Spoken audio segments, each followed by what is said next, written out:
اسی کی نا ختم ہونے والی محبت میں آپ سب کی خدمت میں اسلام۔ میرا نام پاسٹر محبوب جان ہے اور میرا دل خدا باپ، خدا بیٹے، خدا روح القدس اور اس کی گہری حضوری اور اس کی شکر گزاری سے بھرا ہے کہ آج پھر خداوند نے یہ موقع فراہم کیا کہ ہم خدا کے کلام کو اپنی اصلاح کے لیے مل کر سیکھ سکیں۔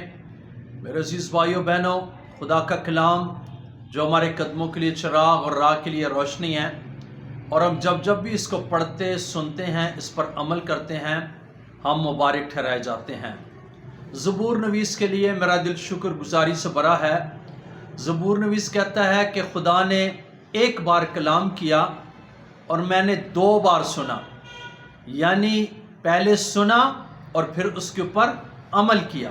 اس لیے ضرور ہے کہ آج بھی ہم بنی نوع انسانوں کو، بلکہ اس دور کے لوگوں کو بھی خدا کے کلام کو سننا اور پھر اس پر عمل کرنا جو ہے وہ بہت ضروری ہے۔ آج جس ٹاپک پر ہم گفتگو کریں گے وہ ہے گناہ ہمیں خدا سے جدا کر دیتا ہے۔ میرے عزیزوں، جب کسی شخص کی زندگی میں گناہ ہوتا ہے تو گناہ کیا کرتا ہے؟ گناہ ہمیں خدا سے جدا کر دیتا ہے، کیونکہ کلام میں لکھا ہے کہ خدا کی آنکھ اتنی پاک ہے کہ وہ گناہ کو، وہ بدی کو دیکھ نہیں سکتی ہے۔ اس لیے ضرورت اس بات کی ہے کہ اس دور میں، جب کہ یہ دور بے دینی کا دور، نفسانی شیطانی دور ہے، گناہ عام ہے، تو ضرور ہے کہ ہمیں خدا کے ساتھ رہنے کے لیے، خدا میں رہنے کے لیے ہمیں گناہ سے پاک زندگی گزارنے کی ضرورت ہے، کیونکہ گناہ ہمیں کیا کرتا ہے؟ گناہ ہمیں خدا سے جدا کر دیتا ہے۔ آج حوالہ جات کی روشنی میں ہم سیکھیں گے اور پھر ہم اپنے اوپر اس حوالہ جات کا اطلاق کریں گے تاکہ ہماری زندگی سے گناہ کا خاتمہ ہو سکے۔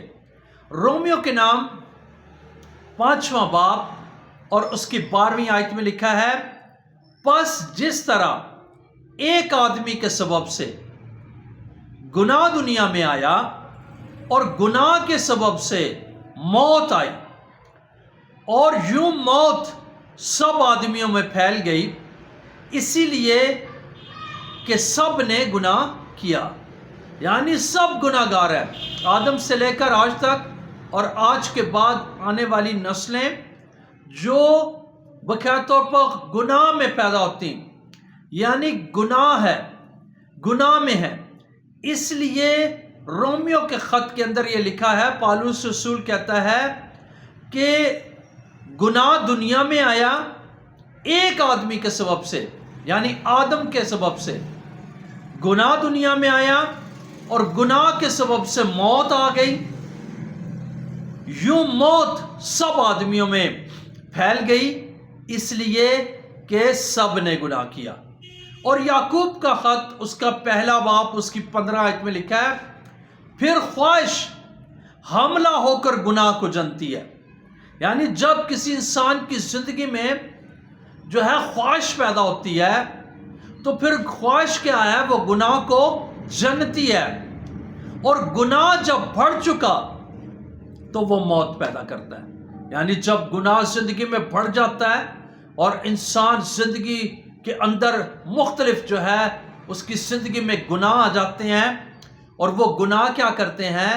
اس کو موت کی طرف، یعنی موت اس کے اندر پیدا کر دیتے ہیں۔ اس لیے حزقیل کی کتاب میں لکھا ہوا ہے، جو جان گناہ کرتی ہے وہی مرے گی۔ کون مرے گی؟ جو جان گناہ کرتی ہے، یعنی ابدی موت، ہمیشہ کی موت۔ اس لیے یسایہ کہتا ہے، تمہاری بدکاری نے تمہارے اور تمہارے خدا کے درمیان کیا کر دی؟ جدائی کر دی ہے، اور تمہارے گناہوں نے اسے تم سے روپوش کیا، ایسا کہ وہ نہیں سنتا۔ آج روئے زمین کے اوپر ہر انسان کو یہ بات سوچنی ہے، کیونکہ خدا ان کی سنتا ہے جو گناہ سے پاک زندگی گزارتے ہیں۔ جیسے زبور نویس کہتا ہے کہ میں اگر بدی کو اپنے دل میں رکھتا تو خداوند میری نہ سنتا. یعنی خداوند کے ساتھ اٹیچمنٹ کے لیے، خدا باپ کے ساتھ جو ہے جڑے رہنے کے لیے بنی نوع انسان کو یہ زندگی میں بات یاد رکھنی ہے کہ گناہ جو ہے وہ اس کی زندگی میں نہ ہو. کیونکہ گناہ کیا ہے، وہ ہمارے جو ہے ہمیں خدا سے کیا کرتا، جدا کر دیتا ہے. یسایہ کہتا ہے تمہاری بدکرداری نے تمہارے اور تمہارے خدا کے درمیان کیا ہے، جدائی کر دی ہے. خدا کے درمیان جدائی کیسے آ جاتی ہے؟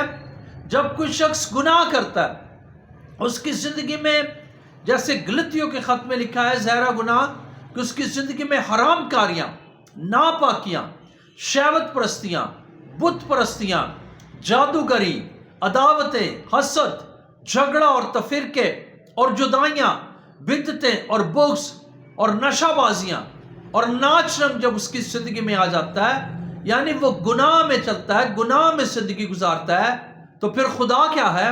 خدا اس سے جدا ہو جاتا ہے. خدا کو اپنے ساتھ رکھنے کے لیے کیا ہے؟ امثال کی کتاب اس کے 11ویں باب کی 19ویں آیت میں لکھا ہے صداقت پر قائم رہنے والا زندگی حاصل کرتا ہے اور بدی کا پیرو اپنی موت کو کیا کرتا ہے؟ پہنچتا ہے. یعنی صداقت سچائی سے، روح اور سچائی سے. اس لیے خداوند یسوع مسیح کی تعلیم کے اندر ہے کہ جو روح اور خدا روح ہے، اور ضرور ہے کہ اس کے پرستار کیا کریں؟ روح اور سچائی سے اس کی عبادت کریں. اس لیے ضرور ہے ایمانداروں کو، بلکہ بنی نوع انسان کو، کہ اگر وہ چاہتے کہ ہماری زندگی میں خدا کی انوالومنٹ، ہم خدا کے ساتھ چلیں، تو انہیں صداقت کے ساتھ سچائی سے اپنی زندگی کیا ہے؟ گزارنی ہے. کیونکہ بدی کا پیرو کیا ہے؟ اپنی موت کو پہنچتا ہے. یعنی اس کی زندگی میں موت واقع آ جاتی ہے. اس لیے دوسرا تواریخ اور اس کے 24ویں باب کی 20ویں آیت میں لکھا ہے خداوند یوں فرماتا ہے کہ تم کیوں خداوند کے حکموں سے باہر جاتے ہو کہ یوں خوشحال نہیں رہ سکتے، چونکہ تم نے خداوند کو چھوڑا ہے، اس نے بھی تم کو کیا کیا؟ چھوڑ دیا ہے. کیا فرماتا ہے؟ کہ خداوند کے حکموں کو، اور حکم کیا ہے؟ حکم یہ ہے کہ ہمیں خداوند کے کلام کو پورا کرنا، اس کے کلام پر عمل کرنا ہے، اس سے محبت کرنی ہے، اپنی زندگی میں اس کے حکموں کو لے کر توبہ کرنی ہے. اور اس حکموں میں سب سے پہلا حکم یہ ہے کہ ہماری زندگی توبہ یافتہ ہو، ہم توبہ کریں. گناہ جو ہے وہ ہمیں خدا سے جدا کر دیتا. اس لیے لکھا ہے کہ حکموں سے باہر جاتے ہو اور یوں خوشحال نہیں رہ سکتے. جب کوئی شخص خدا کے حکموں کو نہیں مانتا، اس کی زندگی میں خوشحالی نہیں رہ سکتی، بلکہ خوش رہنے کے لیے، شادمان رہنے کے لیے اپنی زندگی میں خدا کے حکموں کو ماننا. اور پھر جب ہم حکموں کو مانتے خدا کے ساتھ چلتے ہیں، تبھی ہماری زندگی میں گناہ جو ہے وہ ہمیں پریشان کر دیتا. گناہ کی وجہ سے پریشانیاں، دکھ، مصیبتیں، ٹینشن اور ڈپریشنیں آ جاتی ہیں. اس لیے ضرور ہے کہ گناہ سے آزاد اور خداوند کے ساتھ آج بنی نوع انسان کو زندگی گزارنے کی ضرورت ہے. ہم ایک زندگی کے بارے میں خدا کے کلام میں سیکھیں گے. پہلا سموئیل اس کا 15واں باب اور اس کی 23ویں آیت میں لکھا ہے کیونکہ بغاوت اور جادوگری برابر ہے. یعنی کوئی شخص بغاوت کرتا اور پھر جادوگر ایک شخص، ان دونوں میں کوئی فرق نہیں ہے. بغاوت اور جادوگری برابر ہے، اور سرکشی ایسے ہی ہے جیسے مورتیوں اور بتوں کی پرستش. سو چونکہ تو نے خداوند کے حکم کو رد کیا، اس لیے اس نے بھی تجھے کیا کیا ہے؟ رد کیا ہے کہ تو بادشاہ نہ رہے. اب میرے عزیزو، یہ جو بات ہے، یہ آیت ہے، یہ کس کے لیے؟ یہ پرانے عہد نامہ میں پہلا سموئیل 15 باب 23ویں آیت میں جو لکھا ہے، یہ ساؤل بادشاہ کے تعلق سے ہے.